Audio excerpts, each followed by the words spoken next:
allegations. That's followed by actress Olympia Dukakis on caregiving for elderly people. Afterwards, Tony Blankley, the press secretary to House Speaker Newt Gingrich. Then South Carolina Governor David Beasley on the Confederate flag. On tomorrow's Washington Journal, syndicated columnist Doug Bondo and Roger Simon will discuss the morning's headlines. And at noon, a radio simulcast of The Joe Madison Show from Washington, D.C.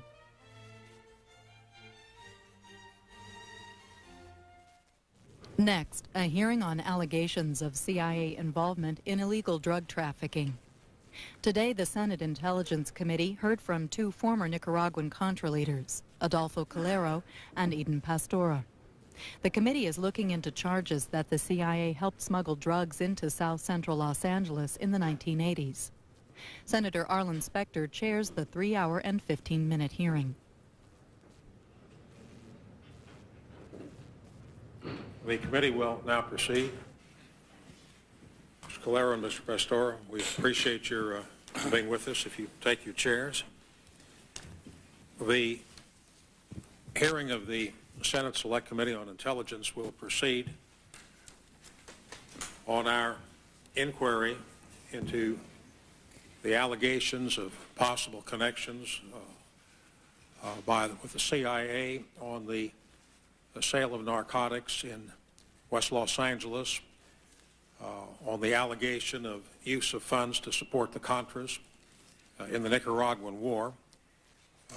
These hearings have been prompted by a series of articles which recently appeared in the San Jose Mercury News on these allegations, and the committee thought it was important to pursue these matters to determine whether there was any substance to them.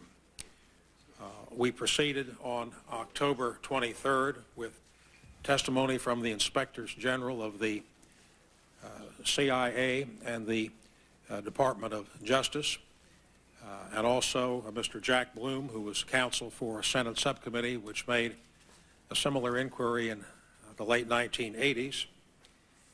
The San Jose Mercury News identified a number of individuals as being involved in the drug trade and of having possible connections with the CIA, and we have proceeded to try to determine what the evidence is and what the facts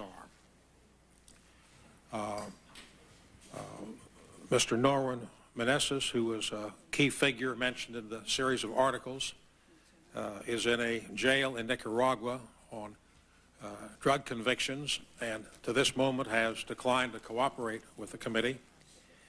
Another individual, Rick Ross, has recently been sentenced, had been in detention in a San Diego jail, and we are making efforts to contact him. The committee yesterday in closed session took testimony from Mr. Blandon for about an hour and a half. Senator DeWine and I did, and we are seeking the testimony of certain key members from the CIA, Alan Friars and Dwayne Dewey Claridge, which we have not yet been able to obtain. And our committee is proceeding, although there are independent inquiries being undertaken by the Inspectors General of the CIA and the Department of Justice. We may yet have Mr. Blandon testify in an open session, but for the time being, we proceeded to take his testimony in a closed session at his request. And for purposes of the record, I will summarize what Mr. Blandon testified to. He described how he met Norman Meneses in California in late 1981, became involved in drug trafficking, as he put it, out of a desire to earn money for the Contras. Mr. Blandon testified that he was active at the time in local efforts to secure support for the Nicaraguan resistance, and these efforts included organizing fundraising parties and political rallies. According to Mr. Blandon, he accepted Meneses' proposition to sell cocaine in Los Angeles because he wanted to make more money for the Contras. Mr. Blandon told the committee that he had a difficult time breaking into the market because he had no previous experience selling cocaine. He testified that prior to late 1982 or 1983, he sent the profits from the drug sales, less his own expenses, to Mr. Meneses, who, according to Mr. Blandon, was providing assistance to the Contras. Mr. Blandon testified that when he severed his ties with Mr. Meneses in late 1982 or 1983, he owed Mr. Meneses $100,000. At this point, Mr. Blandon testified that he went into business for himself. His association with the Contras support group in California ceased, and according to his testimony, none of the proceeds from his sale of cocaine went to the funding of the Contras. It was at this time that Blandon began selling cocaine, as he put it, to Freeway Ricky Ross. Mr. Blandon stated that he did not share profits from his cocaine sale to Ross with the Contras. And it was for this narcotics trafficking that Mr. Blandon was arrested and convicted and spent 28 months in jail. The one exception to Mr. Blandon's discontinuation of support for the Contras was his meeting in 1994 with Eden Pastor, military commander of the Contra Southern Front, where he gave Mr. Pastor $6,000 and the use of a home in Costa Rica, at least according to the testimony of Mr. Blandon. The total amount of funds which he channeled to the Contras, according to his testimony, was between $60,000 and $65,000. In response to direct questions from the committee, Mr. Blandon stated that he had never had any contact with the CIA and that the CIA was not involved in his drug trafficking business in any way. He also testified that the Contra organization officials with whom he met, such as Enrico Bermudez and Eden Pastor, had no knowledge of his involvement in drug trafficking, and that he never discussed with them the idea of selling cocaine as a way to make money for the Contras.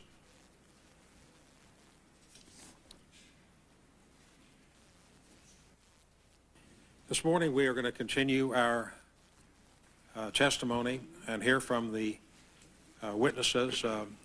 Mr. Calero is a businessman who was recently elected to the Nicaraguan Parliament. In 1983, Mr. Calero became a member of the directorate of the Nicaraguan Democratic Force, FDN, and soon became its president and commander-in-chief. Prior to his joining the Nicaraguan resistance, Mr. Calero worked openly against the regime of the former Nicaraguan President Somoza and was jailed by the Somoza regime in 1978. Mr. Eden Pastor, also known as Commander Zero, was the Sandinistas' most popular hero and a senior official of their government until he distanced himself from them in 1981. In 1982, he publicly announced his opposition to the Sandinista regime. In 1983, he took up arms against the Sandinistas and became the preeminent leader of the Nicaraguan resistance, the so-called Southern Front. After leaving the resistance, he operated a fishing cooperative in Costa Rica, returning to Nicaragua, where he was a candidate for mayor in this fall's national elections. I'd like to yield now to my distinguished colleague, Senator Shelby. Thank you, Mr. Chairman. Mr. Chairman, I want to commend you as the chairman of the Intelligence Committee for convening this hearing and also making a public hearing. There are so many hearings that we cannot make public, but this is a serious effort, I believe, on your part to get to the truth on some serious, very serious allegations in dealing with crack cocaine and a CIA connection, if any. I look forward to hearing these distinguished witnesses here today and other testimony as we pursue this interest on behalf of not only our committee but the American people. Well, thank you very much, Senator Shelby. To the maximum extent possible, whatever the committee does on the subject will be done publicly. There's a great deal of public concern about these allegations. And conducting these hearings, as I said at the October 23rd hearing, we do not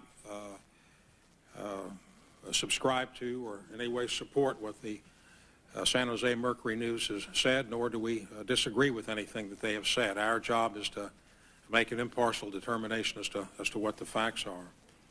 Mr. Pastor and Mr. Calero, would you please stand so I can administer the oath to you? Raise your right hands. Do you solemnly swear that the testimony that you will give before the Senate Select Committee on Intelligence will be the truth, the whole truth, and nothing but the truth, to the best of your knowledge, information, and belief?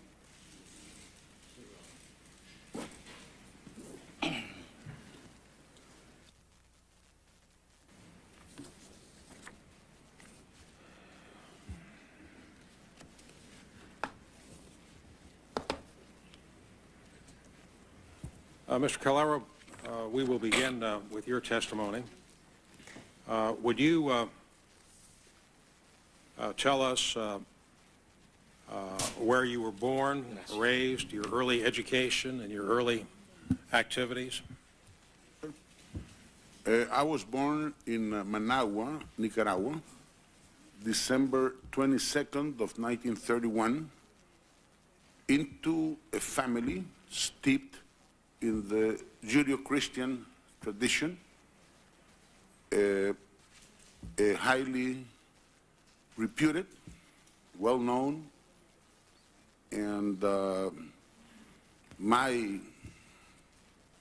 initial education was at home, my grandparents, my own home.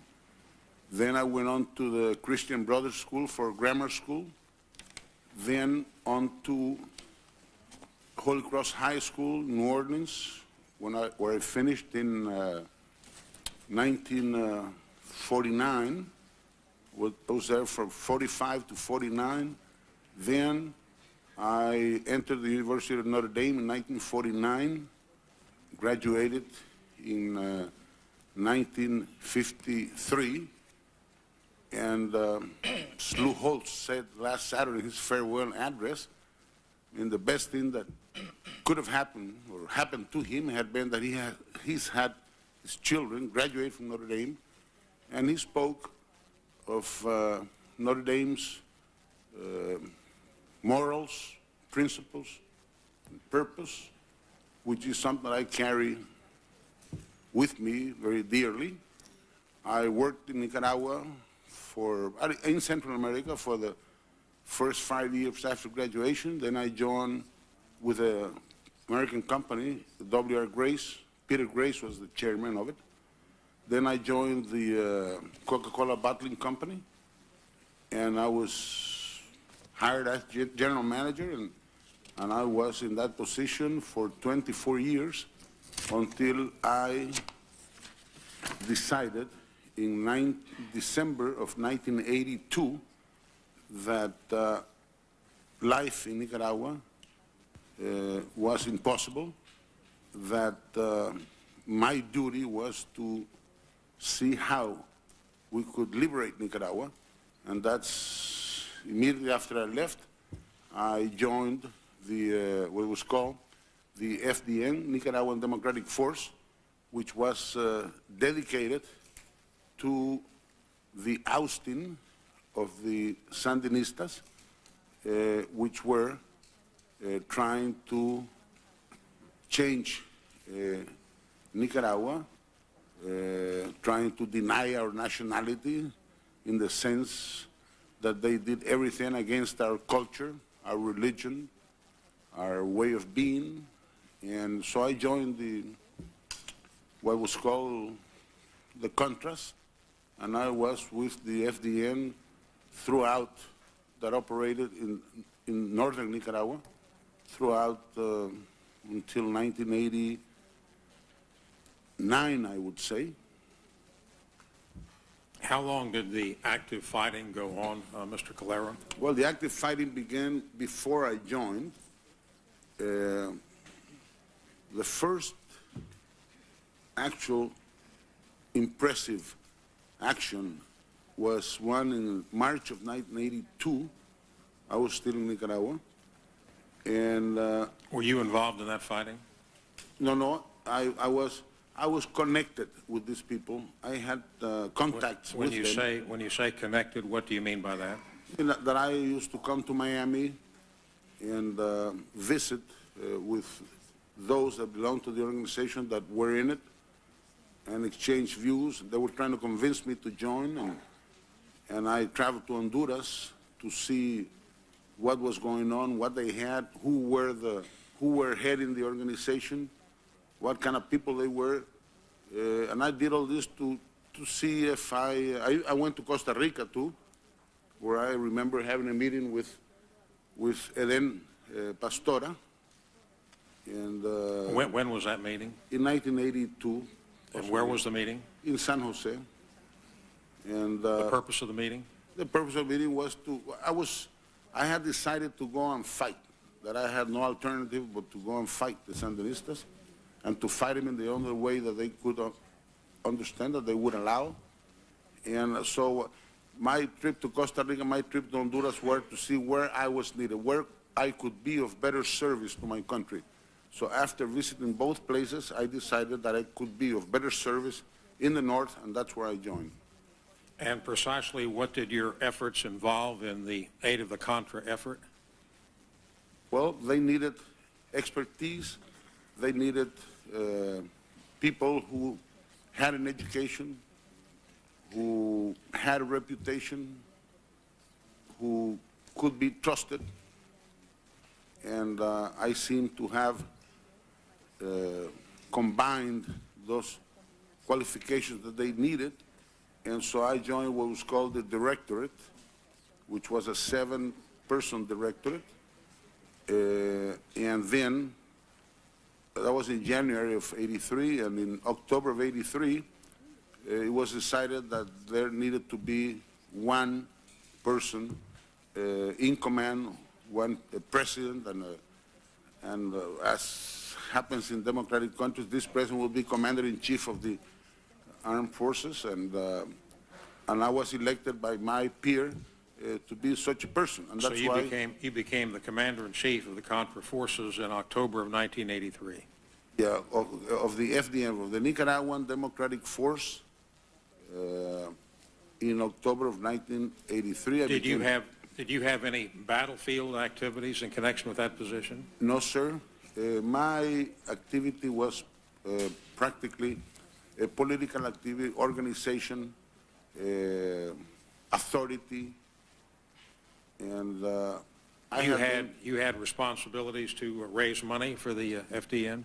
Well, when I first joined, we did not need to raise any money, and there were no efforts made to raise any money because we were being financed by the United States government, with congressional approval. I think there was a $14 million initial output. Was the financing which you got from the United States government adequate? Adequate? Did you have enough money? It was never adequate. It was never constant, and it was an on and off situation. It was pretty unreliable, I would say. Well, I asked that from the point of view of whether you made any efforts to raise any money other than from the official sources from the United States government. No, at the time, no. Did you at any other time? When we were cut off, and it seemed that it would be a while before we could get U.S. financing again, then we started thinking about raising money. And did you do more than think about it? Did you actually try to raise more money? We were very fortunate to have had a considerable contribution from, I later learned from Saudi Arabia, that gave us $30 million. When did Saudi Arabia give you the $30 million? Oh, I believe it was in '84.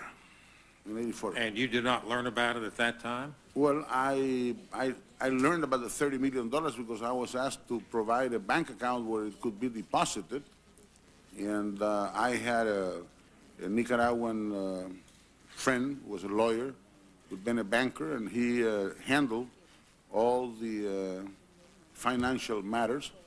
On the other hand, we started to contact people here in Washington who could help us out in raising money. And if I remember correctly, there was a man by the name of Carl Spitz-Channel who handled the money-raising activities, and Carl Channel and then some other fellows whom I don't remember. And then there was an organized effort where we contacted people like of Mrs. Helen Garwood from Texas, a rich lady from Texas, Mr. Joe Coors, and a few other people who donated money for specific purposes. For instance, How much money, if you recollect, did they donate? Well, I did not handle that money. I believe that Channel raised through mailings, raised about $200,400,000 that we got. I don't know how much he raised exactly. And then Mrs. Garwood donated the money for a helicopter that I don't remember who bought it, but the thing is that we got it down there. And Mr. Coors donated for a STOL airplane, that is a short takeoff and landing plane that we needed to rescue the wounded and for special missions. Testified about this $30 million from Saudi Arabia, you said you didn't know that it was from Saudi Arabia at the time. No. How is it that you could get such a large sum of money and not know the source? Well, because I heard, to begin with, the one who notified me about it was Colonel North, Oliver North, that I was going to get the money. And so right then and there I knew that it was something which was an official, I would say an official, it was the result of an official request, you know, and then I later learned. Colonel North told you about the $30 million. Yes, he said that we were going to receive an amount of money from a friendly government. But he didn't tell you which government? He didn't tell me which government. And you didn't ask him? No, I didn't ask him, no. Why not? Why not? Because... no curiosity on your part about who's giving you $30 million? No, I suspect that it could be some countries, and I suspect it could be, it could have been Taiwan, it could have been Saudi Arabia, it could have been Kuwait. But you didn't ask? But I didn't ask, no. And when did you find out that it was Saudi Arabia? Oh, it came out in the papers. Or, you didn't hear about it officially or from Colonel North? Not that I remember. I mean, I don't remember at which moment I learned it was Saudi Arabia. In connection with your duties as Commander-in-Chief, did you have contacts with the CIA, Central Intelligence Agency? Oh, yes. At the beginning, well, right at the beginning, I did have contact with the CIA. I remember that. What was your initial contact with the CIA? On this matter? On any matter. On any matter? On any matter relating to your duties as Commander-in-Chief of the Contras. On this matter specifically, because I knew CIA people from before. I mean... I'm talking about your contact with the CIA on financing of the Contras effort in the Nicaraguan war. Well, with the CIA, we never talked about financing because they were never, I mean, the only money that they did handle the money that was given by the United States government, and it was through them that it was received. And at first, we used to get the money from the Argentine military who were established in Honduras. And then the contact, or the money dealing and the acquiring the materials we needed and everything was with the CIA once the Argentinians left. Well, when did the money come from the Argentinians, as you put it, the Argentinians in Honduras? At what point in time was that? When I first arrived in early 1983, was the Argentines who were in charge. And how long did that last? Only a few months, and then it was the United States that took over directly. And when the United States took over directly, as you put it, who handled it for the United States? The CIA used to make payments. We had a treasurer. We had a man in charge of financing. So I never did get any money to pay for goods that were purchased in Honduras. Did you have any personal contact with anybody from the CIA? Oh yes, I knew many. Whom did you deal with? The first person was an agent in Managua who requested that I come to Washington to meet a very important person in Washington, and that very important person turned out to be the commander-in-chief of the Honduran military forces, who needed to know what kind of people were going to be involved in this operation. And he asked me, are you going to be involved? And I said, well, I have not come out of Nicaragua yet, but I am seriously thinking about it. That must have been in August of '82. And I left in December.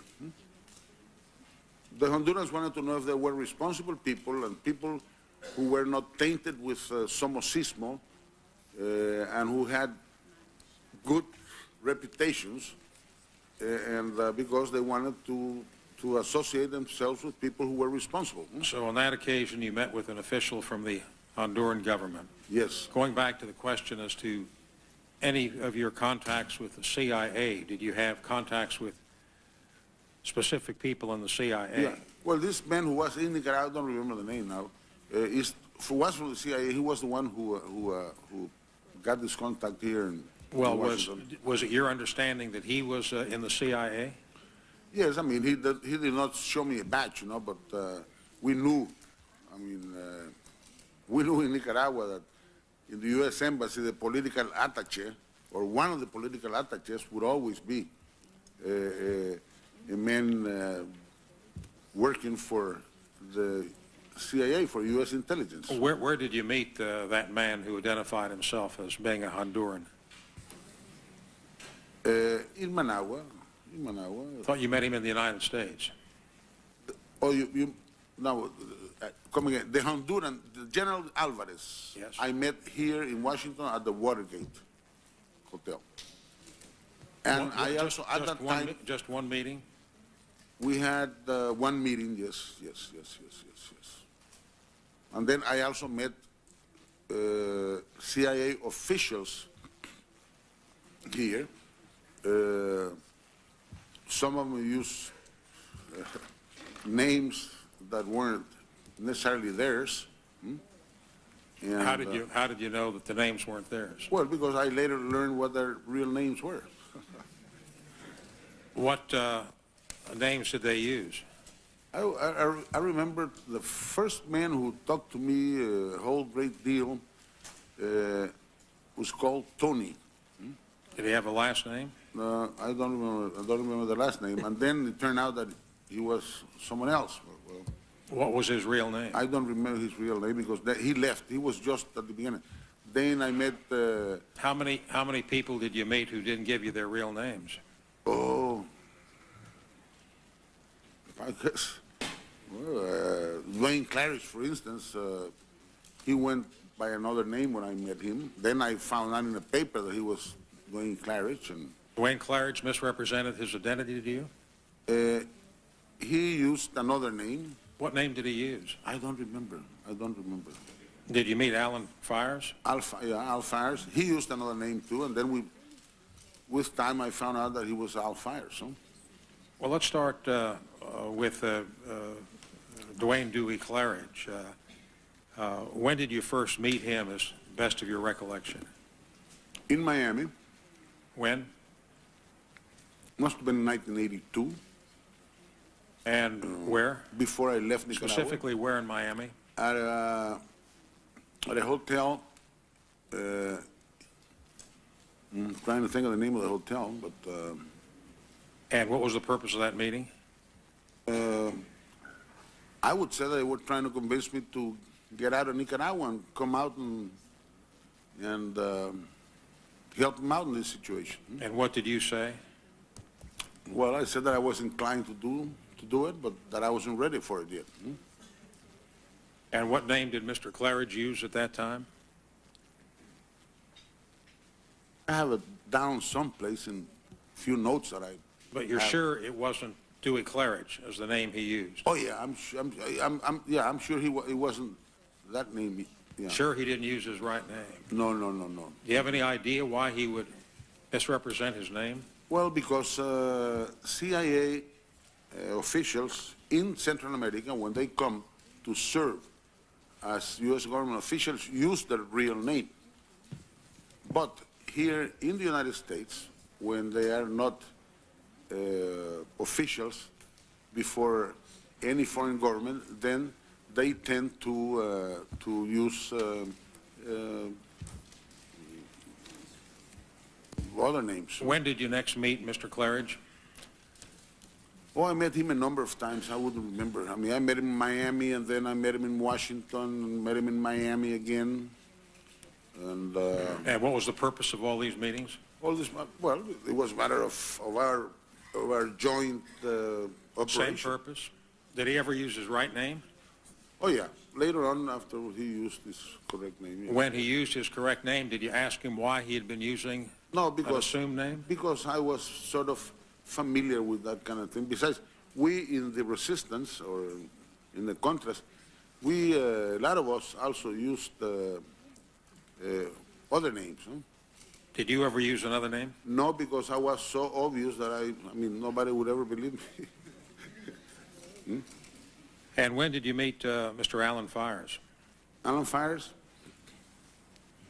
Don't remember exactly what year, but he took over after someone else left. After this Tony, I believe, who went to Europe, then he became the man in charge of Central America. Where was it that you met Mr. Fires? For the first time, I don't remember. It could have been in Honduras, could have been here in Washington. What was the purpose of your meetings with Mr. Fires? To discuss this joint operation. Did you ever discuss with Mr. Fires or Mr. Claridge financing of the Contras? Well, they tended to keep away from that, and they tended not to speak of ways that we could use to lobby Congress, because they said that was against the law.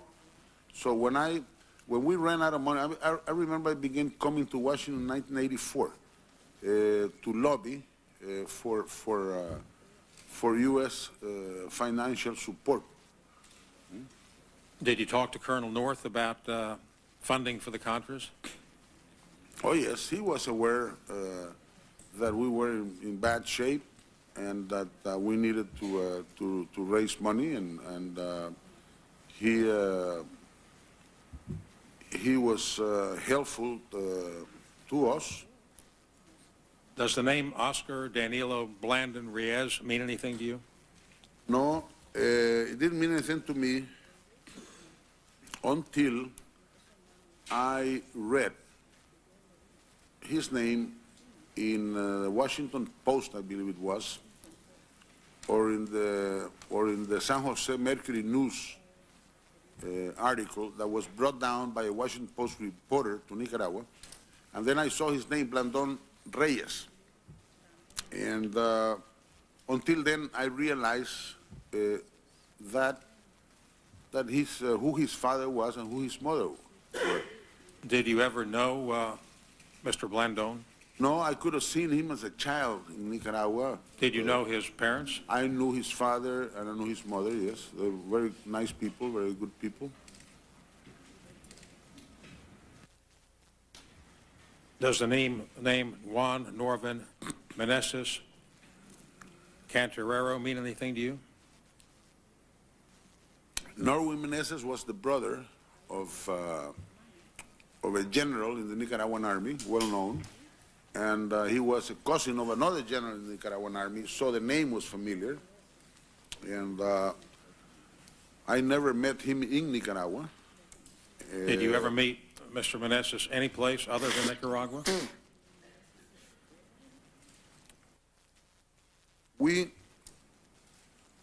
of the resistance used to visit cities in the United States where there were heavy concentrations of Nicaraguans in order to obtain their political support. I used to hear from congressmen that, that they needed, in order to vote for us, that the left was pretty tough on them. The CISPES, which was the Salvadorian communist outfit, had a lot of sympathizers, and we needed this, and some of these congressmen needed the political support. So we used to go to cities where there were lots of Nicaraguans and tell them about this need that congressmen had, so for them to do something, not to go to rallies or to promote. Was it in that connection that you met Mr. Meneses? In that connection, where did you meet Mr. Meneses? I met Mr. Meneses in San Francisco, California, maybe in the year 1984, maybe 1985. I met him on 2 occasions. Maybe more? No, on 2 occasions, and they were in connection with these gatherings of Nicaraguans that we had. How long did the first meeting last? Well, I did not meet with him personally. I met with a whole lot of people. How long did the meeting with a whole lot of people last? Oh, I don't know. It was a dinner. First, it was a dinner. Could have lasted 2.5 hours. Did you have some conversation with Mr. Meneses? I must have, but I don't remember. And when? How long did the second meeting last? I don't remember, but it was some kind of a seminar that we had at the Drake Hotel or something in California, and it was I was there with a bishop from El Salvador who used to support the rightist cause in El Salvador. Do you recollect having a specific conversation with Mr. Meneses at that time? I talked to all of them. Everybody had questions to ask me, mostly. How are things going? What are you doing? Did Mr. Meneses ever provide any money for the conference? Not 1 cent. Are you sure of that? I am sure of that. I heard from Enrique Bermudez, who is now dead, that, and who had reason to know Meneses because Bermudez was a member of the Nicaraguan army, and so was Meneses' brother. And Bermudez told me that Meneses had come to Honduras in 1982 and had brought with him a crossbow and some sporting goods for the troops to enjoy. And that's the only conversation that I remember ever having with Meneses, with Bermudez about Meneses. And I can, because I've read lots of things on this, I can tell you that Meneses was never appointed anything in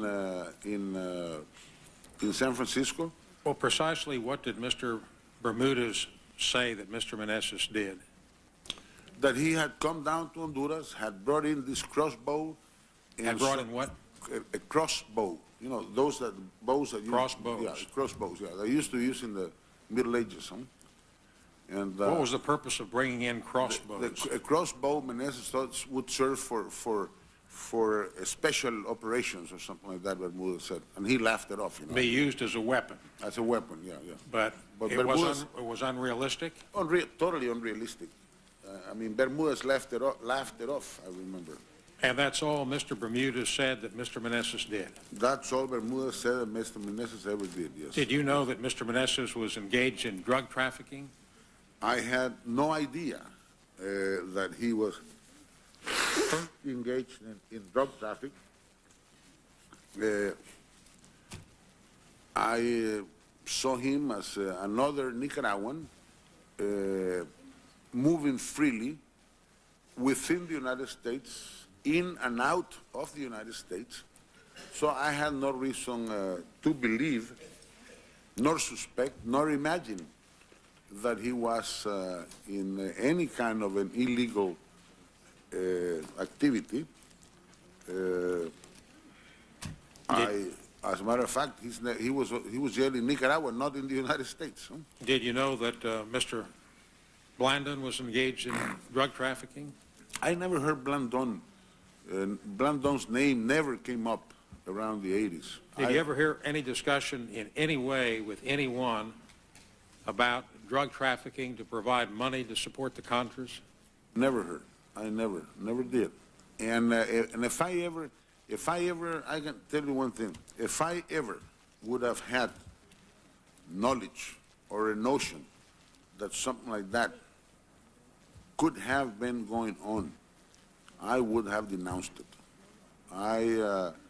I certainly was not going to join in such a crime, which was absolutely foreign to my way of being, to my way of life. I would have never covered or abetted or looked the other way on something like that. Did you ever know of or hear anything about anybody from the CIA being involved or looking away when drugs were being sold to finance the Contras? Never.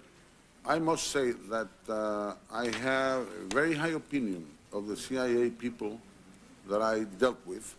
I knew some of their families. I knew them personally, of course, and they seemed to me as God-fearing family men, very much dedicated to a cause which they considered important for this country. And so I could have never suspected nor never imagined that any of the CIA officials that I met, that I worked with, would be capable of ever going into any kind of illegal or immoral or criminal activities. Aside from the issue of drug sales, did you know of the CIA making any effort of any kind in any way to provide funding for the Contras when the official United States funding was cut off? No, they were very careful. We used to joke about it, you know, we used to call them the siacos, you know, which is CIA and CIAC, siacos, or the members of the CIA. They're always asking questions and never giving any answers was what we used to comment. They always want to know everything, and they seldom inform you of anything. We never, and as far as fundraising, I remember clearly that Alan Fires would say, I don't want to hear about that. You know, if we started to talk about something that they were not supposed to be involved in. I don't want to hear anything. Now, what was it that Alan Fires didn't want to hear about? Anything that would, let's say, that would involve our lobbying or efforts we were making to raise funds. Well, when you say he didn't want to hear about it, was that a statement that it was okay to do it as long as he didn't hear about it? Well, my impression was that they wanted to keep away or keep out of anything that did not involve their orders or their... Well, keeping out of it is one thing if it's going on. Stopping it from going on if it's improper is something else. Are you saying that they wanted to stop it from going on, or only that... No. Wait, let me finish the question. Or only that if it was going on, they didn't want to know anything about it, wanted to look the other way, but allow it to go on? Well, there was nothing wrong about our lobbying in the U.S. Congress, yet they didn't want to know about it. That's... Well, why did they take that attitude if there was nothing wrong with your lobbying? I don't know. I don't know what the Mr. Claros, you doubtless know one of the charges is that although the CIA might not have been involved in the drug dealing, they might have known about it and might have looked away but allowed it to go on with tacit approval. I'm not saying they did that, but I'm just asking you the question in some detail to clarify your own testimony, that they just didn't look the other way knowing it was going on. You're saying that they wanted to stop anything from going on that was illegal. No, what I said, I answered you asked me if they were involved in fund collecting. And I told you that when we would talk about fundraising, then they said, look, that's fundraising in the common, ordinary way that it was done, or fundraising or trying to get U.S. congressional approval for funds. They would not want to hear about that. I have not said that. We were talking about other things that they didn't want to hear about. No, just those two specific things. Because that was out of their. Excuse me? That was out of their.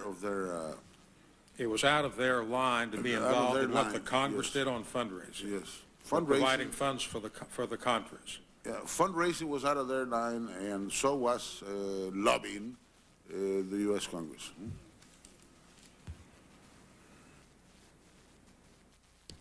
Senator Shelby. Thank you. Senator Specter's been over some of these questions, but I'm going to continue if you'll be patient.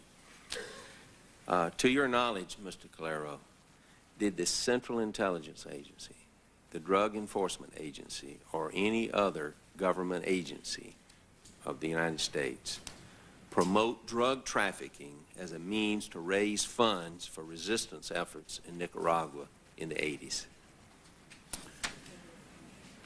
Not only they did not, to my knowledge, they did not ever promote any such thing, but did not promote anything else that that would be wrong or out of their line of duty. Did you or any member of your organizations that were involved in trying to get rid of the government in Nicaragua promote the trafficking of narcotics as a means of fundraising in any way or anywhere, especially in the United States? Did anybody officially connected with your organization? Excuse me. You go ahead.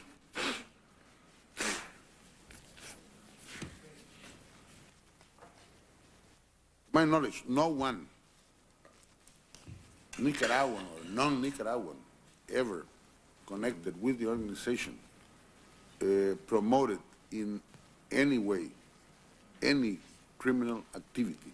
And had they done it, I would have been the first to call them to order or to denounce the thing, because we could not afford to have. We were trying to look our best, trying to appeal to some 400 some odd or 500 some odd U.S. government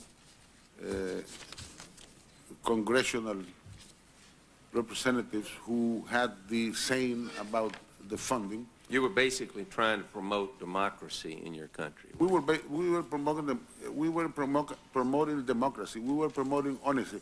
I will tell you, I mean, not because I did it, but when I had to appear before Congress or before the Independent Council, Judge Walsh's, I talked to the mayor of Miami and some other friends in Miami. I said, I've been cited for a grand jury. I need a lawyer because I don't know much about what happens here. And so these young men, they look for a young lawyer, able. Yes, well, my first recommendation is that you appeal to the Fifth Amendment. And I say, like hell, I said, if I'm going to do that, I don't need a lawyer. You had nothing to hide, did you? I have nothing. I'm going to come before these people, and I'm going to answer all questions, and I'm going to turn in all records, and I did that I turned that into Senator Orrin Hatch, I remember.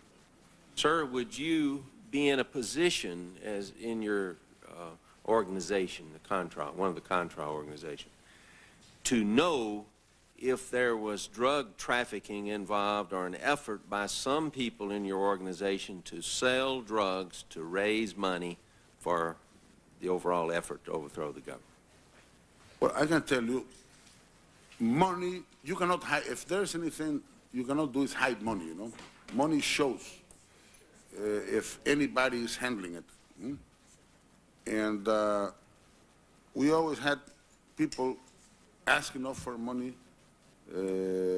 for needs, for humanitarian needs, to help family members, to help themselves, to have, to get medicines, to get medical attention when we didn't have much of that. And I never saw anyone, you know, showing up with money or going to bar rooms or driving new vehicles or using new clothes or anything like that, which can give you an idea that something's wrong. Sure. Let me ask you this, sir.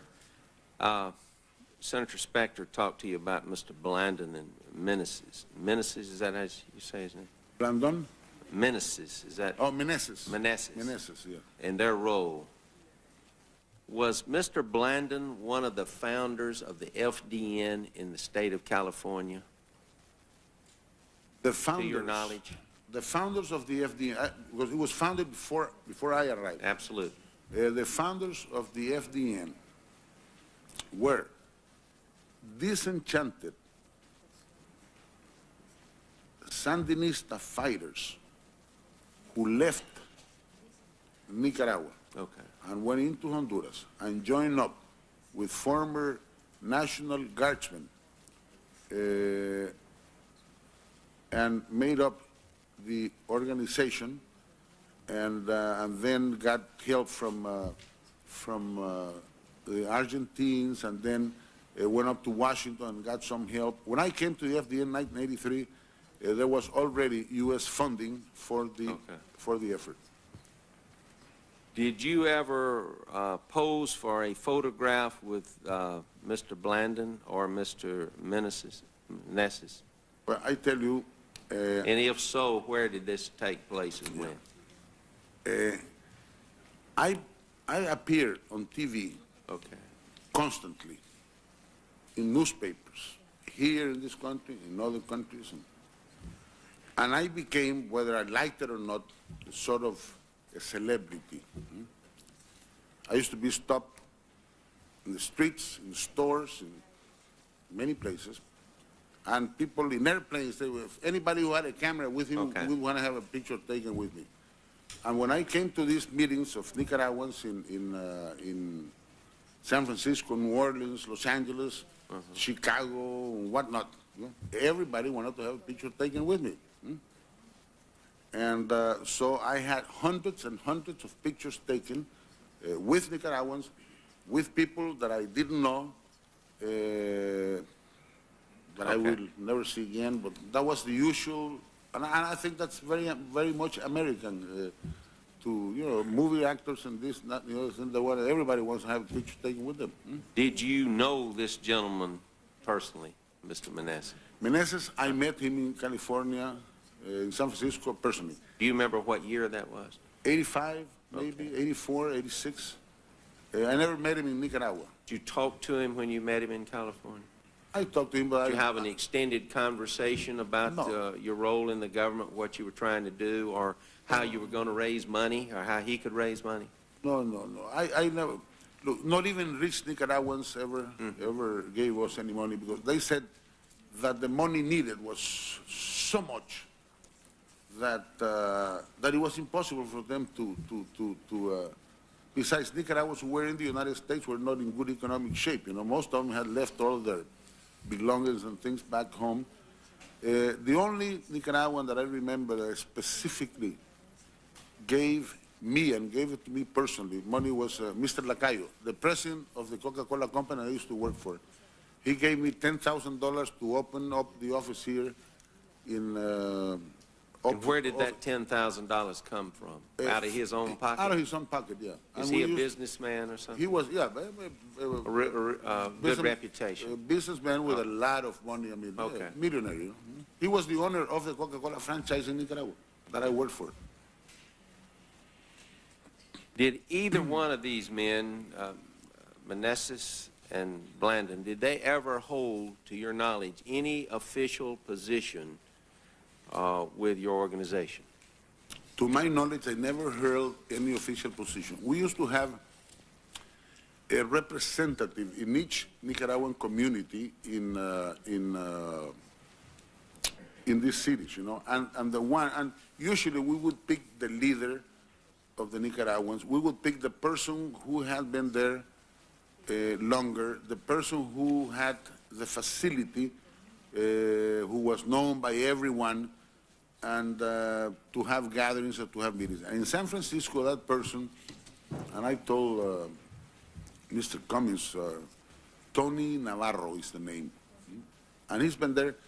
He went to, there was a big Nicaraguan migration in the 40s to California, so he went there in the 40s. I mean, he'd been there for a long time. And he has a body shop there, which is very, very successful, I understand. Sir, did you or anyone in the higher echelons of your organization ever discuss any possibility of using money raised from the sale of trafficking in drugs to overthrow the government in Nicaragua? Was it ever brought up in any type of discussion when you were trying to raise money? Before in my presence, there was never any such discussion. Have you ever heard of any other discussions that were not made in your presence or inklings that this may have been discussed in your organization? The only thing I heard about drugs is the fact that some of our troops inside Nicaragua at times would come upon marijuana patches, you know. Growing in the country. Yeah, growing in the country. So they would cut some for themselves and use it at some point, you know, during their sojourn, because some of them used to stay 2, 3, 4 months inside Nicaragua. You know? So that's the only thing I ever heard connected with drugs. And then I read in the papers also allegations about drugs, but when did you first read this in the papers, and what papers or news account? About this? About allegations of drugs. Oh, way back in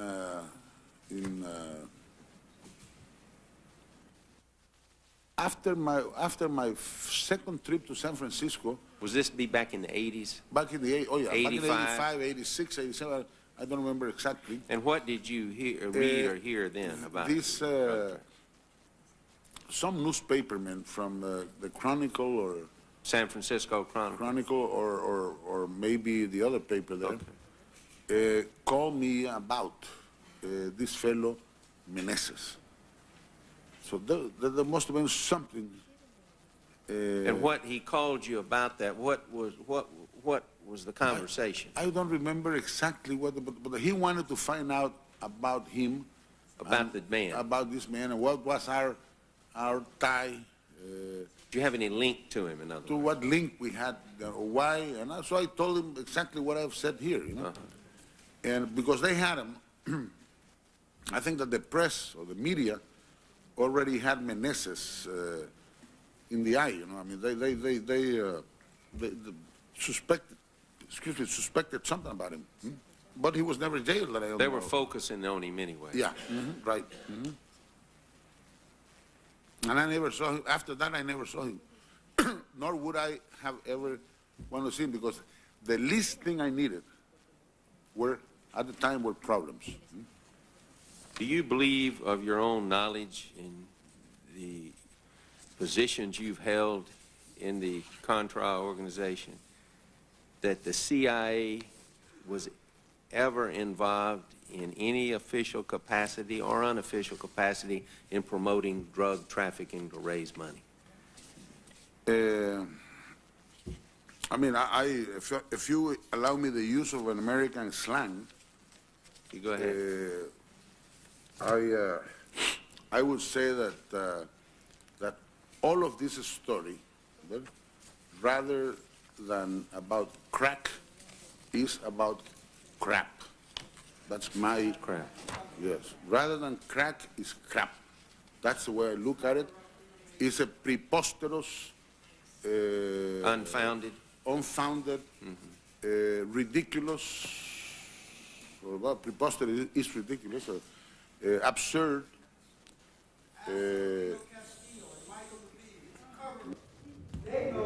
Now, we will have order, we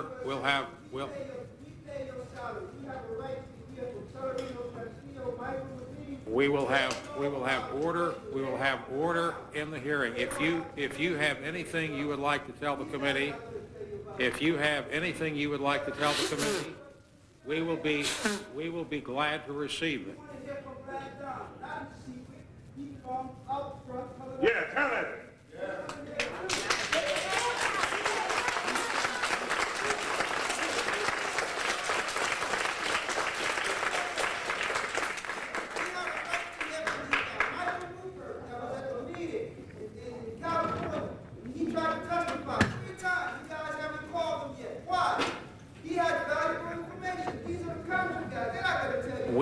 We are proceeding.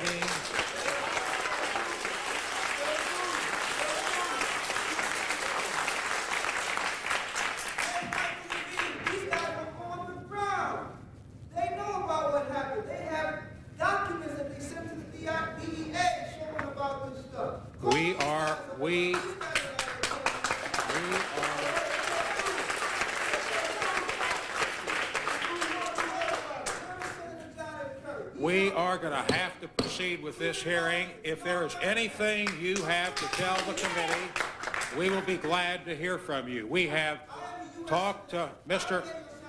Officer, stand aside. Officer, stand aside. Officers, stand aside.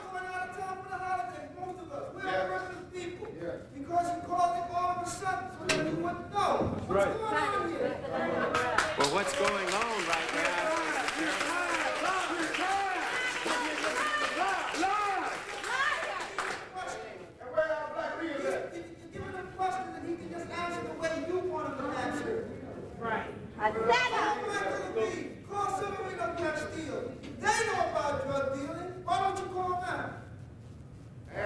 We are calling every relevant witness who is called. We will be glad to talk to you to get your suggestions, and we will call.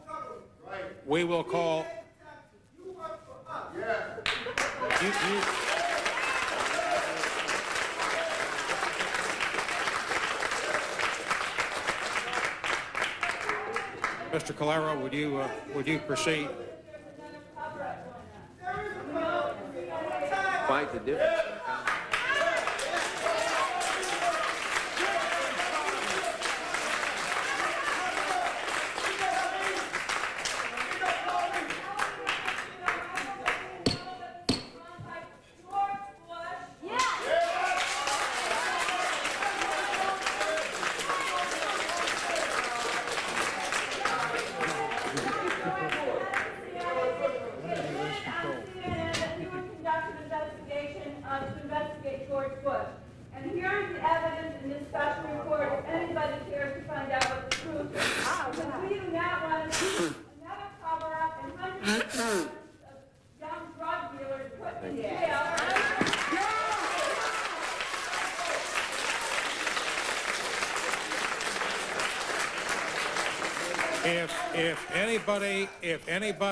If anybody has any information to present to this committee, we are interested in receiving it. We understand the high level of emotional involvement, and we are prepared to allow some leeway to have you express yourselves, although this is not in accordance with the regular rules. We are prepared to listen to you. We have people dying right now. We need answers now, and we need things to change now. The hearing, forget about the hearing. What's going on up the living now? We need to stop, and we need answers from you and solutions from the communities that are being affected by this. Yeah. We are prepared to listen to anyone who has anything to say on this subject. This meeting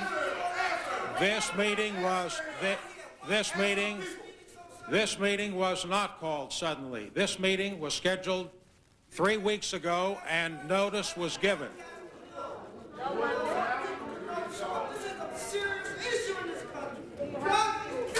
This committee is treating this issue as a very serious matter.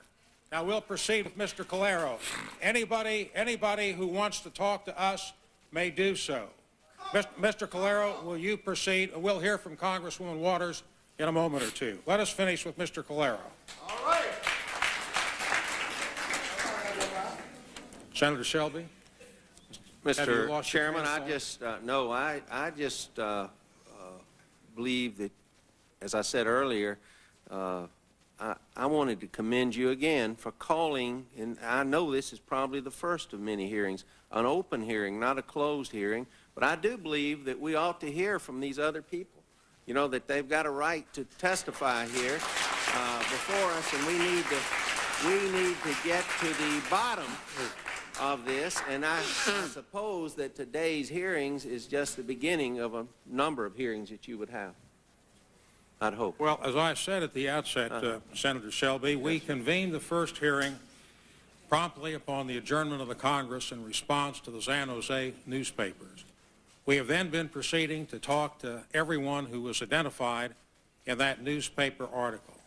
We have met with leaders of the African-American community. Congressman Waters and I talked before the last hearings.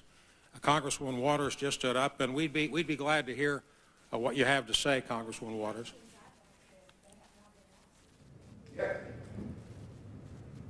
Well, you're invited to come join us and ask the question.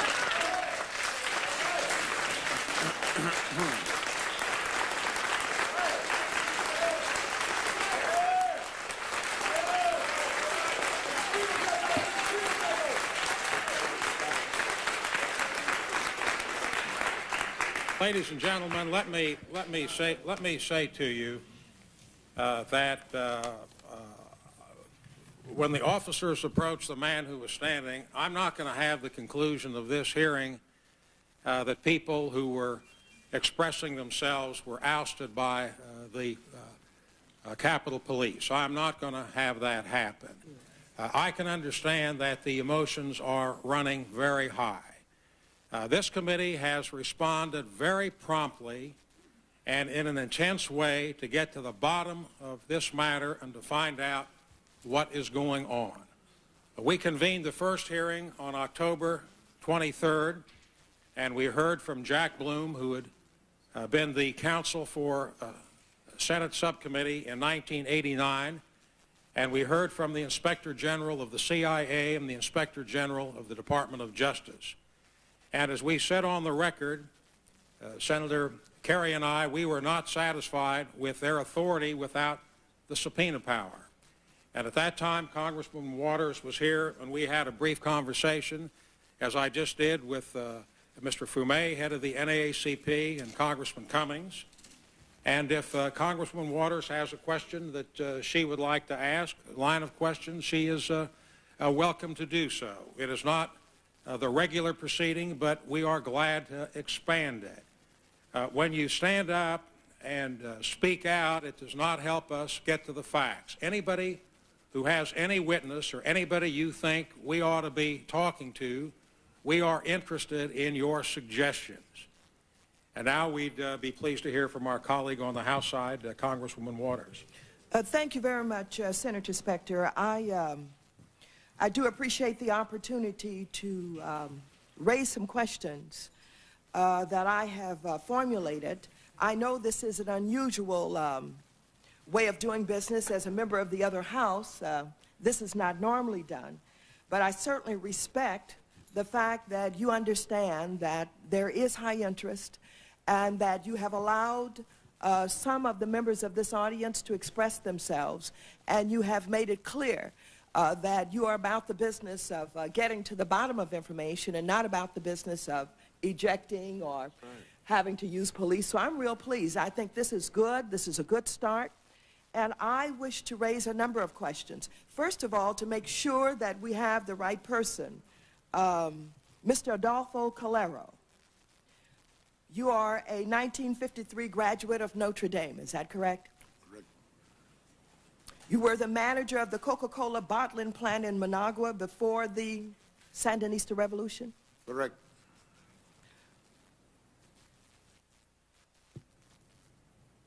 You did meet with Mr. Norman Meneses. You have said that you were in a meeting with him maybe 2 times, and you didn't remember quite what year, but would you agree that that was 1984? Could have been. Were you recruited by the CIA to serve on the FDN Directorate in 1983? No. The first invitation I received to join the movement was extended to me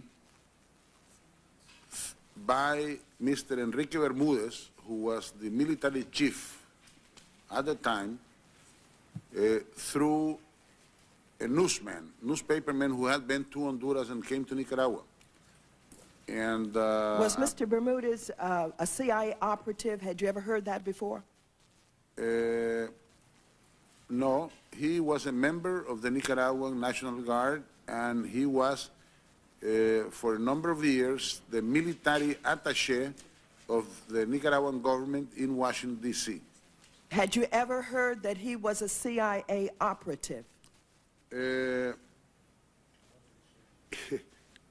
I'm supposed to be one too, and anybody. No, but no, I'm not you right now. I want to know about Mr. What I'm Bermudez. trying to say is that anyone who has anything or any relation with Americans in many of these countries, many of our countries, is called the CIA operative. I mean, so it's a. So you did hear the rumor that he was a CIA operative. I heard, yeah, I've heard, as I said, I've heard of me, and I've heard of him. Did you become the president and commander-in-chief of the FDN Directorate? Did what?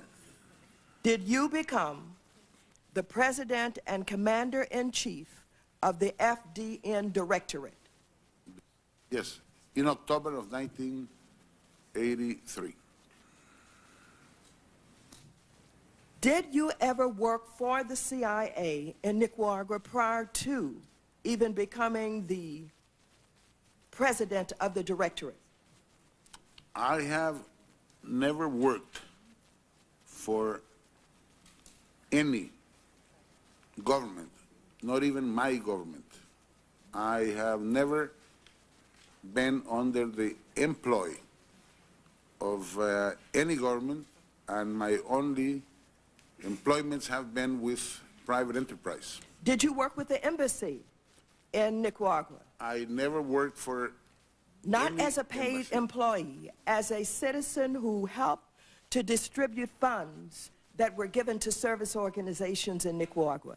Did you serve that role for the embassy? I have been consulted a number of times by the United States Embassy as to what's my idea, my opinion about certain people or about certain organizations. Did you help to direct funds from the embassy to certain organizations in Nicaragua? I would say that maybe on account of the fact that I recommended a worthy cause, that funds might have gone to that organization. Did you work in conjunction with the CIA designated person of the embassy in distributing those funds? I did not work. As I said, Not work, you weren't on the payroll, but you were a citizen who worked with them. Let's say I was a sort of a consultant. I was a sort of an advisor to many U.S. government representatives, yes. All right, so there was a connection with the embassy. The persons that you worked with could or could not have been CIA connected, and you helped to give them advice about who to give funds to in Nicaragua, those service organizations. Are we correct in concluding and that? I would, to this day, if Americans, to begin with, I am very much appreciative of this country. I consider this my second country. And anything I can do for this country, for the good of it, I will always do. And oh, no, and I appreciate that. I just wanted to establish the connection so that we understand that we're talking on the same wavelength here. Yes. Now, Mr. Norman Meneses was a known drug dealer in Nicaragua. Did you know that? No. You do not know that he was called the kingpin of narcotics traffickers in Nicaragua prior to the fall of Somoza? No. Never heard of him before? I heard of him before, but in a matter of some automobiles. I remember something came out in the paper, but I just... No, that was in San Francisco, where he owned an automobile dealership. But prior to coming to the United States, he was very well known in Nicaragua. He was a drug dealer before he ever came to the United States. And Well, you knew I his never- brother-in-law, didn't you? Did you know his brother-in-law? His brother, who was his brother-in-law? I have no idea. Did you know any of his relatives? I knew of his brother, who was a general, but I don't remember ever meeting him. Do you know Carlos Acaza? Carlos Yes. Icaza. A Nicaraguan attorney? Carlos Icaza. Yeah, a Nicaraguan attorney. Yes. I know him. Yes, Did he ever represent you? He used to work with us in the effort. Yes. Did you know he was a son-in-law of Meneses? Yeah. Well, he had been divorced by the time that he was married to someone else.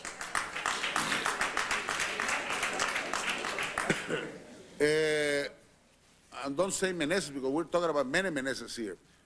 Carlos Icaza was married to a lady, the daughter of a man by the name of Meneses, who was the Nicaraguan ambassador in Guatemala, and this ambassador was assassinated in 1978, and I believe at the time Mr. Icaza, whose legal advice I have used throughout the years sometimes, was divorced of this Meneses woman and was married to someone else, and then married someone else, and then he's been married 4 times.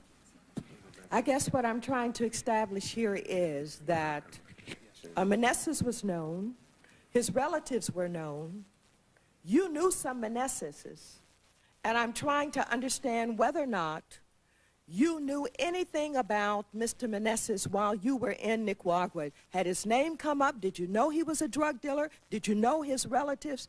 Was this absolutely foreign to you until you first met him in San Francisco? The name Meneses is well known in Nicaragua.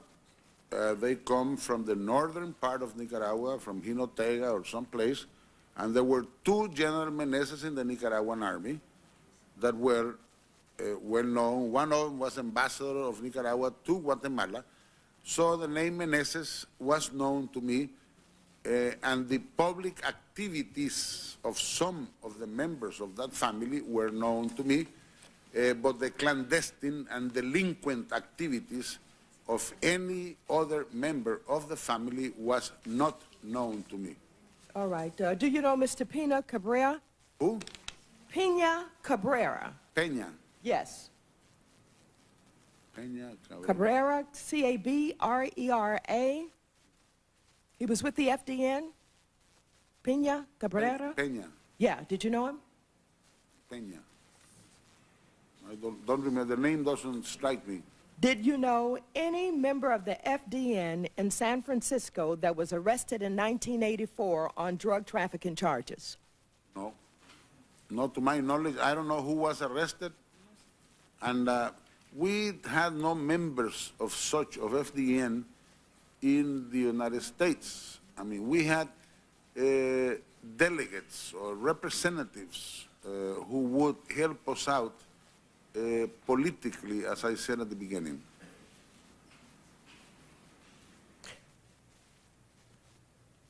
Did Mr. Bermudez ever tell you that he had given Mr. Meneses responsibility for intelligence and security in California? He never told me that, and as far as I'm concerned, we did not need any security or intelligence in San Francisco or in New Orleans or in Chicago, for that matter.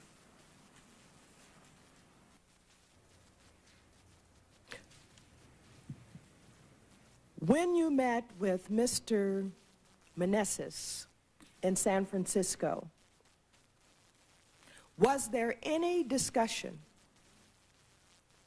with Mr. Meneses about receiving help, money, resources for your work for the FDN? Never.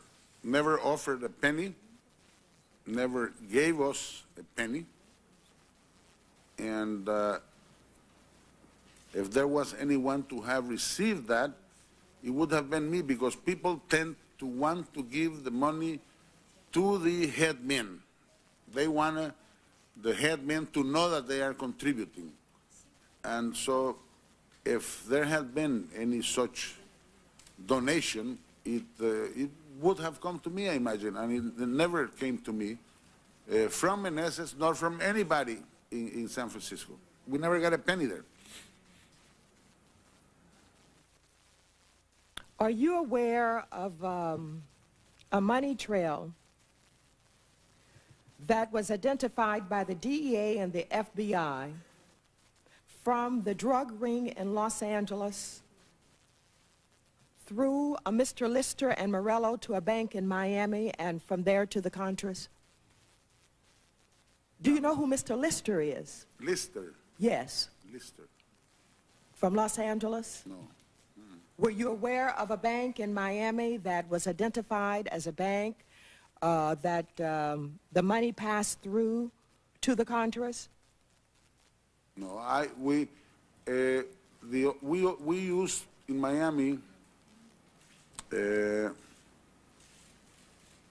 1, 2, 3 banks. They were all foreign banks, but most of the money that all the transactions that took place were mostly at the Banco de America Central, called BAC, and I turned over to Senator Orrin Hatch back in 1987, I believe, all our bank accounts. How did the money, for example, if an organization wanted to give money to the Contras in Los Angeles or San Francisco, where would they take that money and who would they give it to?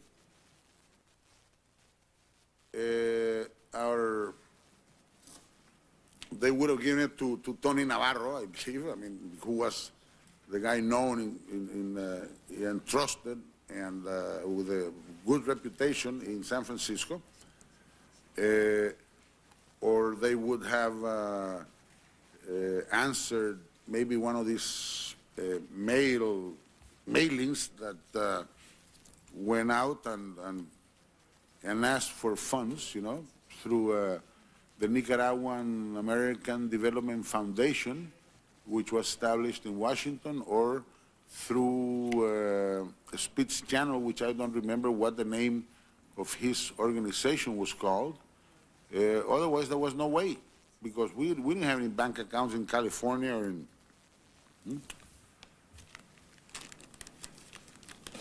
Mr. Calero, as you explained, when you went into Los Angeles and other areas, you were connected with the Nicaraguan community. They would hold events, rallies or fundraisers, and I suppose there would be talk and discussion about the Nicaraguans that had come to this country, what they were doing, how they were progressing, because you had a lot of families here involved, people who left, who came here. And so in these Nicaraguan communities, as these discussions went on, did you hear any discussions about any of those who had come from Nicaragua who may have been arrested or who had gotten in trouble or who had sought some help because they had gotten in trouble? No. I never heard of such problems, or nobody ever asked me to help him out in that regard. Did you ever hear about the Blandón drug ring? There were 200 Nicaraguans involved. There was a big raid in Los Angeles on 14 properties of Danilo Blandón's, drugs supplied to him by Meneses. It was a big deal. The LA County sheriffs raided these 14 properties, and that's where Mr. Lister identified his connection with the CIA, and that's where they found drug scales, small amounts of drugs, cutting agents, and other kinds of things. With that many Nicaraguans involved in a big drug raid, are you saying that you never heard about it? No one ever discussed it? No, never heard about it, never discussed it. With me, I can answer. Maybe with other people, they could have discussed it, whatever they want to. But with me, never. I never anyone approached me to discuss any drug-related matter. Have you talked to Mr. Meneses since he's been in prison in Nicaragua? No, I have no reason to speak to him, nor would I want to speak to him. Did you hear that he was in jail, and did you know why he's in jail? I read in the paper that he was in jail, and I was happy for it. Why were you happy for him? Because any delinquent should be in jail. Delinquent? Delinquents, criminals should be in jail. Why did you think he was a criminal? Well, because anybody who deals in drugs is a criminal. When did you learn he was dealing in drugs? When I saw that he was captured in Managua about 2 years ago, about 2.5 years ago, I don't know.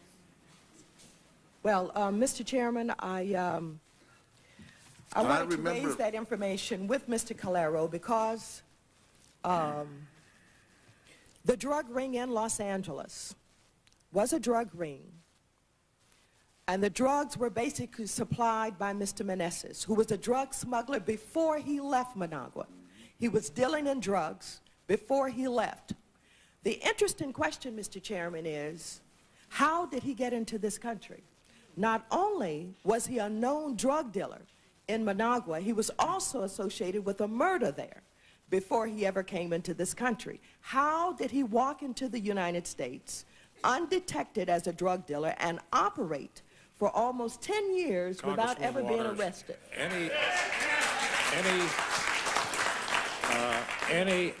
Any line of inquiry that you have to suggest, Congressman Waters, the committee would be glad to entertain. And that was the conversation which you and I had here on October 23rd. And we appreciate any suggestions you have, or any suggestions which anyone may have. I can understand the very deep concern which is present in this country about these charges, and that is why this committee is proceeding to conduct these inquiry. And if anybody has any suggestion as to whom ought to be talked to, we want to hear about it. We saw the reports about Director Deutsch's appearance in Los Angeles on November 15th, and we heard people in that audience, and we have talked to them to get any information which they may have. Do you have anyone here from the DEA, Mr. Chairman, today? They have extensive files on this operation. From the DEA?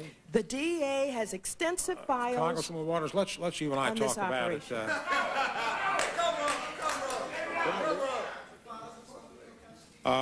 We have contacted the DEA, and we are dealing to obtain information from them, and we have representatives of the Department of Justice here today. Well, let us proceed now with Mr. Pastor. And if you would... What about the guns? Let us proceed and see how far we get. And if there's someone here from DEA, I'm going to press on that because I've talked with the Inspector General, and he told me they had a room full of files on the Blandone-Meneses drug dealing operation, and we'll see what we can find out. But let's follow the chairman for a minute here. We now turn to Mr. Eden Pastora, who is known as Commander Zero of the effort, Sandinistas' most popular war hero and the senior official of their government until he distanced themselves from them in 1981. And in April of 1982, he publicly announced his opposition to the Sandinista regime. In April 1983, he took up arms against the Sandinistas and became the preeminent leader of the Nicaragua resistance on the so-called Southern Front. Before proceeding to Mr. Pastor's testimony, the committee would like to thank our two interpreters, Mrs. Stephanie Van Regensburg and Ms. Patricia Arizu from the Department of State, who are providing the translation here for Mr. Pastor. Mr. Pastor, let us proceed now to hear from you as to your general background. Where were you born? Where were you educated? Give us your chronological history until you finished your education, please.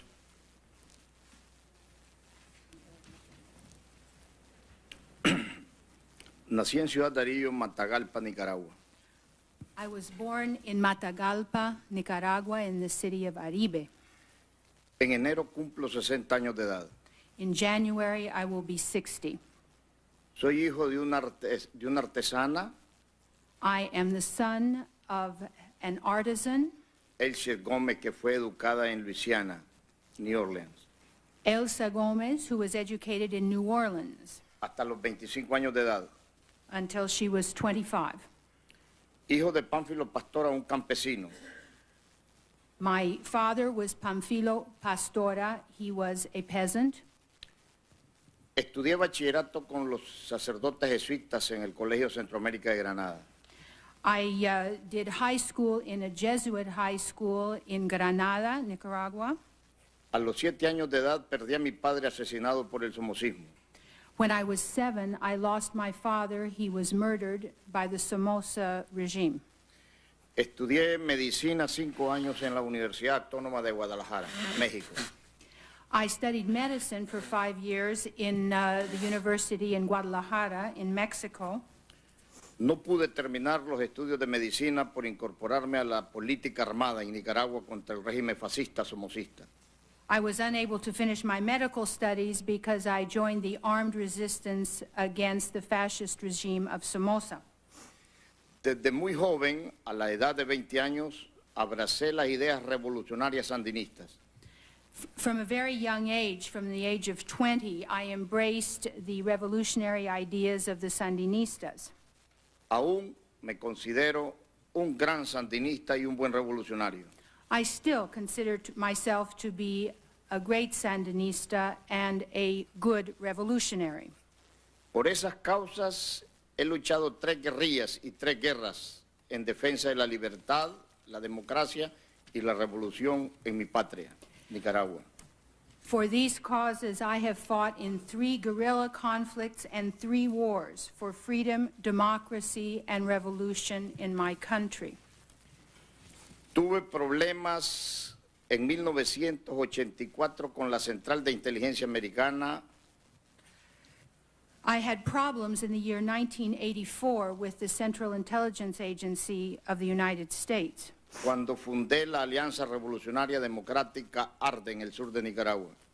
When I founded the Revolutionary Democratic Alliance in the south of Nicaragua. Por falta de recursos económicos nos retiramos de la política armada en mayo de 1986. Because of lack of financial resources, we withdrew from the armed conflict in May of 1986. En 1959 fundé el Frente Revolucionario Sandino. In 1959, I founded the Sandino Revolutionary Front. What year was that? ¿En qué año? 1959. 1959. El Frente Revolucionario Sandino. It was called the Sandino Revolutionary Front. En 1961-62 soy cofundador del Frente Sandinista de Liberación Nacional. In 1961 and 62, I was the co-founder of the Sandinista Revolutionary Front, or Front for National Liberation, excuse me. Después del triunfo de la revolución en 1979, fui fundador de las milicias populares sandinistas. After the triumph of the revolution in 1979, I was the founder of the popular militia, the Sandinista Popular or People's Militia. Comandante guerrillero, comandante de brigada. I was a guerrilla comandante, I was a brigade commander. Viceministro del Interior, viceministro de la Defensa del Gobierno Popular Sandinista. And I was Vice Minister of the Interior and Vice Minister of Defense of the Sandinista government. Cristiano y católico. I'm a Christian, I'm a Catholic. Educado en una familia muy conservadora, de costumbres conservadoras. I was educated in a very conservative family, a family with conservative traditions. No tengo casa propia. I do not have a home of my own. No tengo automóvil. I do not own a car. No tengo empresas. I do not own any business. Soy pescador artesanal. I'm a fisherman. Mis adversarios políticos me han dicho de todo. My political enemies have called me every name, Menos ladrón, except for thief, cobarde, coward, mentiroso, liar, ni drogadicto. or drug addict. No fumo, I do not smoke. no bebo. I do not drink. Soy un luchador social. I fight for social justice. Acabo de fundar en 1990-96 un partido político en Nicaragua. In the years 1990 to 1996, I have founded a political party in Nicaragua. El Partido de Acción Democrática. It's the Party of Democratic Action, or the Democratic Action Party. El partido me inscribe como candidato para las elecciones de 1996. I was registered as a candidate of my party in the elections of 1996. El 15 de junio de 1996, el Consejo Supremo Electoral me inhibe de participar como candidato. And on June 15th of 1996, the Supreme Electoral Tribunal prevented me from participating. Siendo yo un patriota que he luchado 40 años por la libertad de mi pueblo. Despite the fact that I'm a patriot who has fought for 40 years for the freedom of my people. Me encuentro aquí invitado por ustedes, I am here at your invitation. a quien les rindo las gracias I thank you for that. por el hecho que me prometieron que con esta investigación iba a ir a fondo la investigación sobre el narcotráfico. I thank you for the fact that you have promised me that this investigation will go to the bottom of the discussion on drug trafficking. Vengo a decirles, por razones políticas, que son las razones por las que he luchado toda mi vida, I come here to tell you for political reasons, and those are the reasons that I have fought my whole life long. a los políticos norteamericanos, I come here to say to U.S. politicians, a los periodistas norteamericanos, to U.S. journalists, que lleguemos hasta el fondo. let's get to the bottom of this. Voy a hablar sin miedo, I am going to speak without fear. una característica de toda mi vida. That's something which has characterized me my whole life long. Voy a hablar con sinceridad, I am going to speak with sincerity. lo que antes creí que era una virtud y que hoy me doy cuenta que es un defecto. I used to think that was a virtue, but now I realize it's a defect. para poderle decir a los norteamericanos, parodiando a su héroe Patrick Henry, Patrick Henry, Oh, Patrick Henry. I would parody your hero, Patrick Henry, when I say, que una vez le dijo a sus adversarios, dadme la libertad o dadme la muerte. saying to my enemies, give me liberty or give me death. Poderles decir a ustedes, And here I would say to you, investiguen esto a fondo investigate this to its depths, y nos ponen las esposas y nos llevan a la cárcel and either put the handcuffs on us and take us to jail, o nos devuelven la honra. or give our honor back to us. Es insoportable para un hombre honesto It is intolerable for an honest man estar en esta situación. to be in this situation. Muchas gracias. Thank you very much. Thank you very much, Mr. Pastor. We appreciate your coming here today. Mr. Pastor, according to an October 31st, 1996 Washington Post article, two of your representatives, Octavio Cesar and Adolfo Popo Chamorro, said they asked a CIA official if they could accept the offer of airplanes and cash from a Miami-based drug dealer, George Morales. Chamorro is quoted as saying that, I called our contact at the CIA, of course I did, and they said Morales was fine. First of all, do you understand the question? En primer lugar, ¿entiende usted esta? Or do you understand that information? Sí, perfectamente. Yes, I understand perfectly well. Do you have any knowledge of the Miami-based drug dealer, George Morales?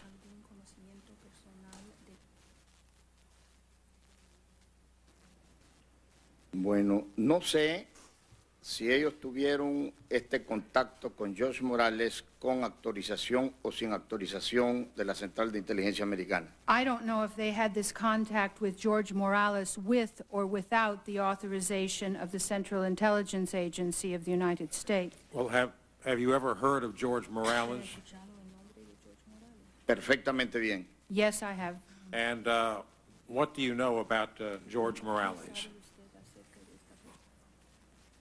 Octaviano César y Popo Chamorro me llevaron después del 84, cuando ya no tenía yo contactos con la Central de Inteligencia Americana, cuando ya el gobierno de Estados Unidos, a través de la CIA, no nos ayudaba.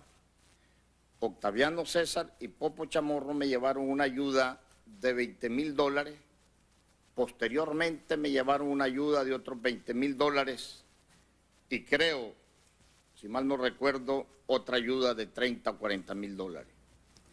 Octaviano César and Poco Chamorro, after 1984, when I no longer had contact with the CIA and after the United States government had stopped assisting us, Octaviano César gave me a contribution of $20,000. Who gave the contribution? ¿Quién dio la contribución?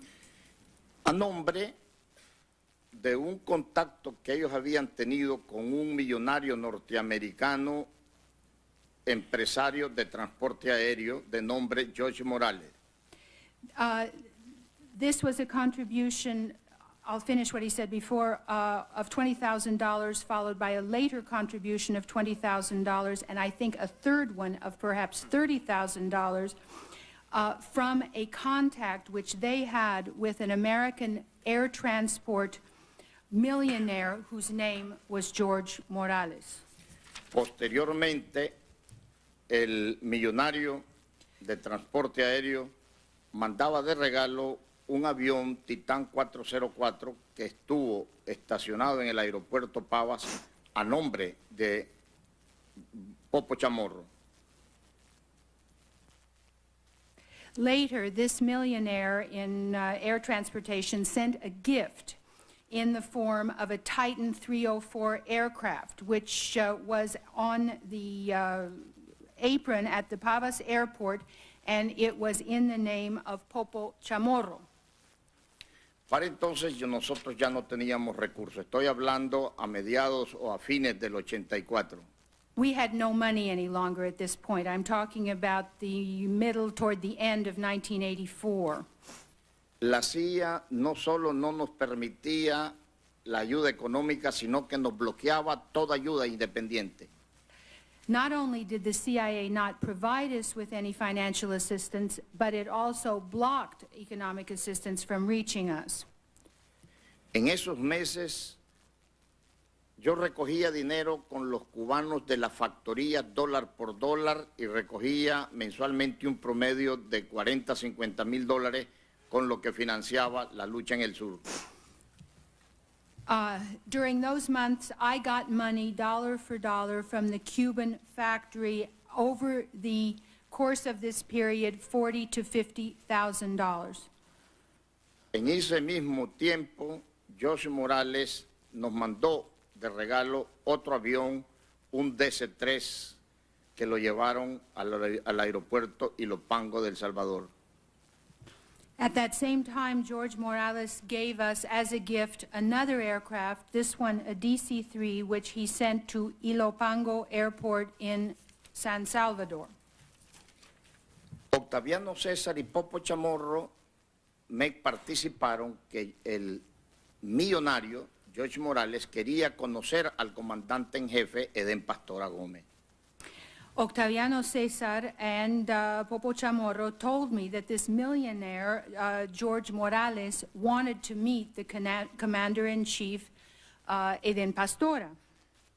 Algo que yo vi lógico y normal. I found this logical and normal. En un viaje a Miami, Octaviano César y Popo Chamorro me llevaron donde la primera esposa de Popo Chamorro a entrevistarme con el mencionado George Morales. On a trip that I made to Miami, Octaviano César and Popo Chamorro took me to the home of Chamorro's first wife, where I met this George Morales. Eran las primeras horas de la noche, no recuerdo si era las 7 o las 8 de la noche, y llega José Morales a la reunión. It was early in the evening, I can't remember if it was 7 or 8, and George Morales came into this group. Can you fix the approximate date of that meeting?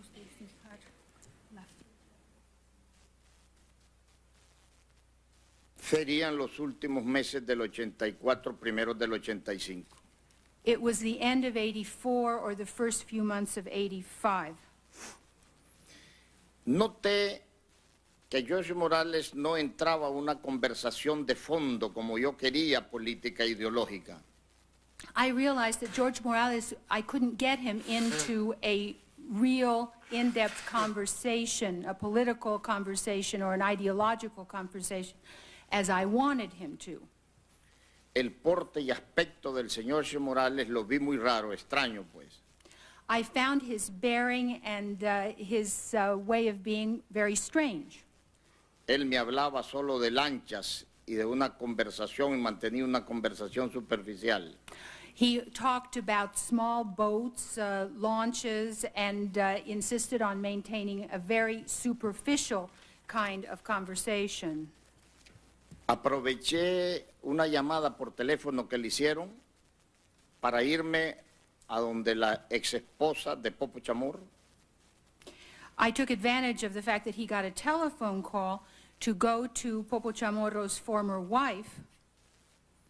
Y le pregunté quién era ese tipo. And I asked, who is this guy? Ella se extrañó mucho de que yo no supiera que era el narcotraficante José Morales. She was very surprised that I didn't realize that he was the drug trafficker George Morales. Me contó parte de la historia rápido. She told me part of the story very quickly. Y me dijo que ella le tenía miedo porque acababa de asesinar a su marido. She said that she was very frightened of him because he had just killed her husband. Que era piloto José Morales y que sabía mucho. That he was a pilot and he knew a lot, George Morales. Y en ese momento me di cuenta del peligro en que me encontraba. And at that point I realized the danger I was in.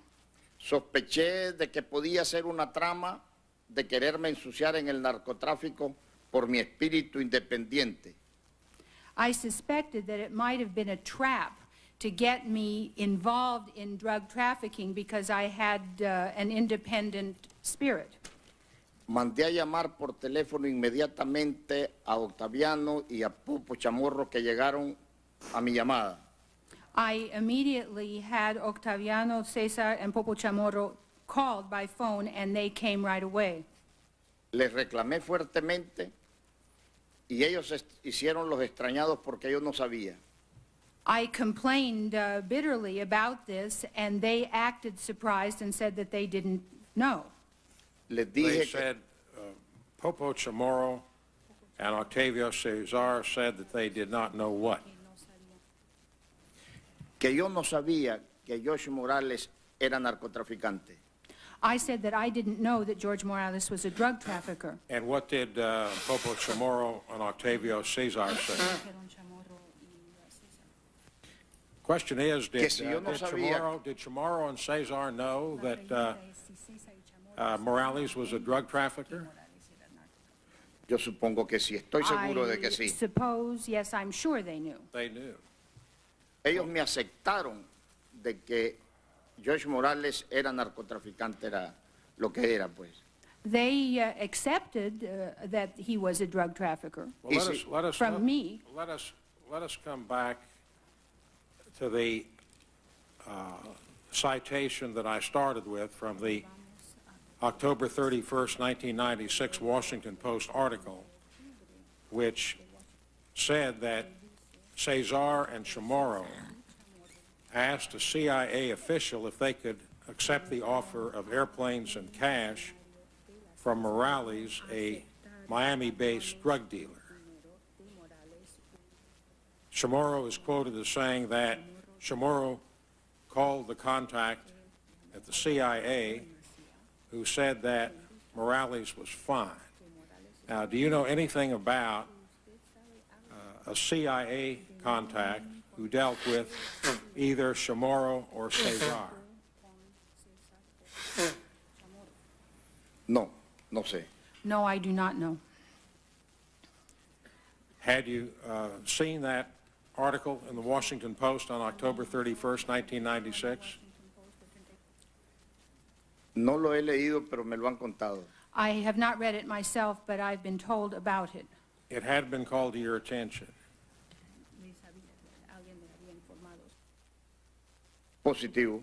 That is right. Did you make any effort to find out if that article was correct, which quotes Cesar and Chamorro as contacting a CIA representative to check on Morales?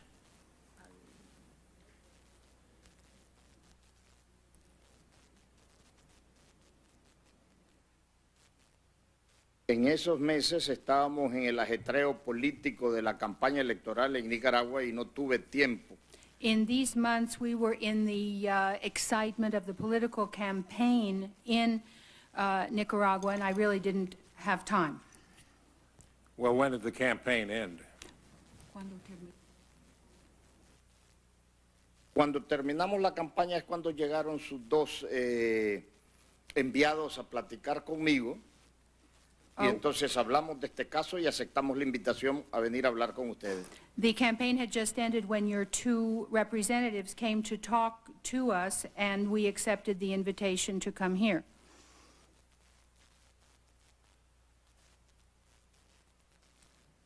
Did you instruct your associates to check with the CIA before accepting contributions from individuals believed to be narcotics traffickers?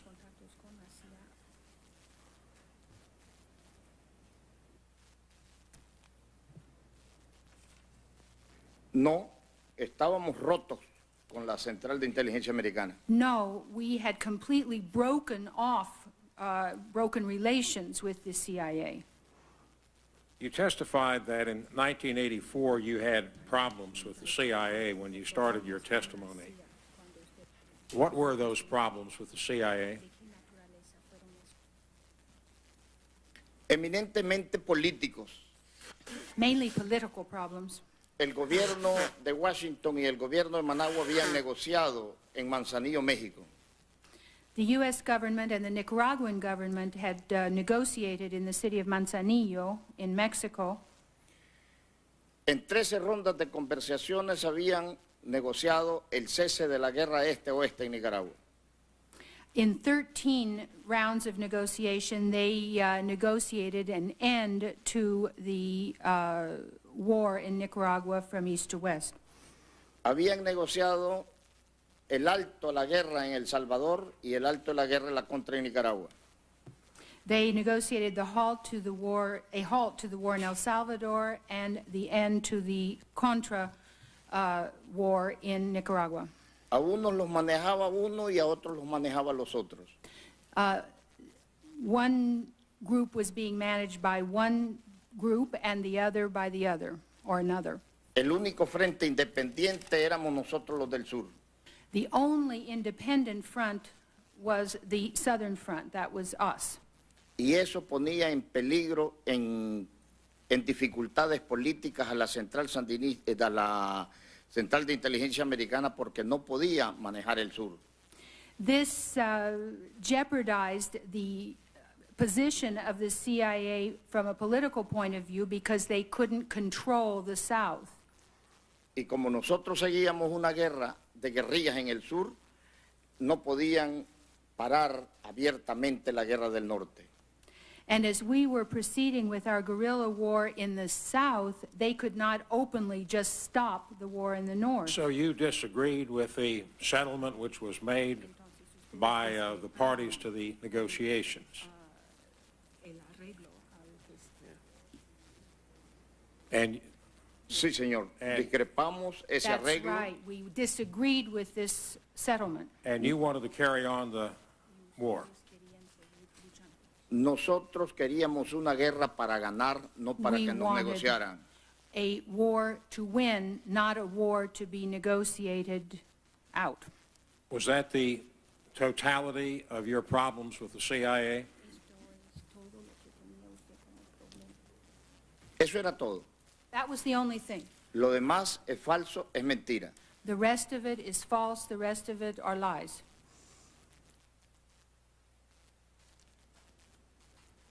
What are you referring to as the lies now?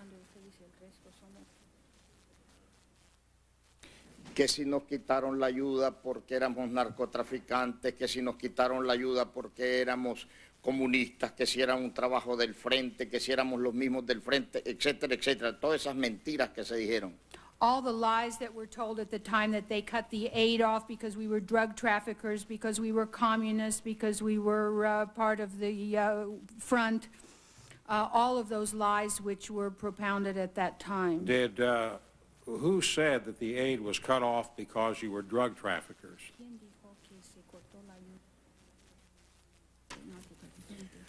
Oí que aquí el señor Alan Fire había dicho que nos quitaban la ayuda del sur, a Arde, porque un agente de Pastora había estado en el narcotráfico.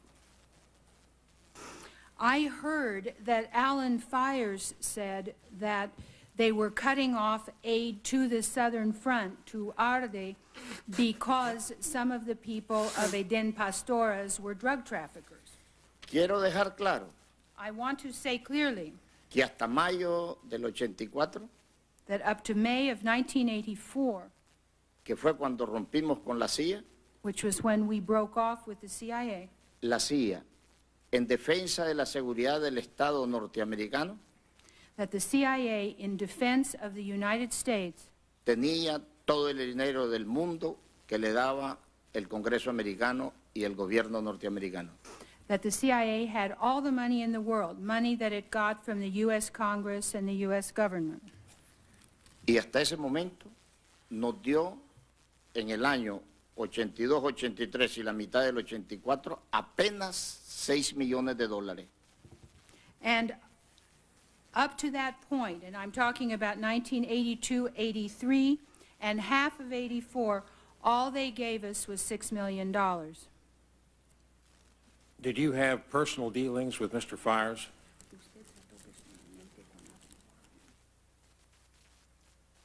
Creo haberlo conocido con otro nombre. I think I met him, but he was using a different name. What name was he using? No recuerdo, solo recuerdo los nombres de Duke Claridge, que usaba el nombre Mr. Maroni. I don't remember. I just remember the name that Dewey Claridge used. He called himself Mr. Maroni. Well, let's finish with Mr. Fires first. How many times did you meet Mr. Fires? No sé, tal vez una o dos veces. I don't know, perhaps once or twice. And what did you talk about?